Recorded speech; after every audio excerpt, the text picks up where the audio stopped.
ശക്തമായ കാറ്റിൽ മരം കടപുഴകി വീടുകൾക്ക് മുകളിൽ വീണു.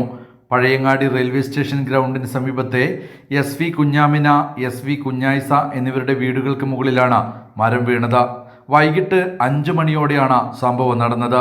ശക്തമായ കാറ്റിൽ വീടിന് സമീപത്തെ കൂറ്റൻ മാവ് കടപുഴകി വീഴുകയായിരുന്നു. വീടിന് സമീപത്തെ തെങ്ങും പൊട്ടി വീണു. വൈദ്യുതി ലൈനും തകർന്നിട്ടുണ്ട്. അപകടം നടക്കുമ്പോൾ വീട്ടിൽ ആളുകൾ ഉണ്ടായിരുന്നെങ്കിലും പരിക്കേൽക്കാതെ രക്ഷപ്പെടുകയായിരുന്നു. വീണത് അപ്പോൾ ഇതിൽ ആൾ താമസമുണ്ട്. അപ്പോൾ എന്തോ ഭാഗ്യത്തിന് ഇതാക്കിയിട്ടാണ്. 2 വീടിനും കേടുപാടുണ്ട്. നിങ്ങളെ വീട്ടുകാരുടെ പേരുന്ന? വീട്ടുകാർ കുഞ്ഞാമിന. എന്ത് കുഞ്ഞാമിന? SV കുഞ്ഞാമിന. വീട്ടിലെത്ര ആളുണ്ട്? അപ്പോൾ 4 ആളുണ്ട്. വീട്ടിന് കേടുപാട് മേലത്തെ ഇത് പൊട്ടിന് തറവാടിൻ്റെ മേൽക്കൂരെല്ലാം മൊത്തം പൊളിഞ്ഞു.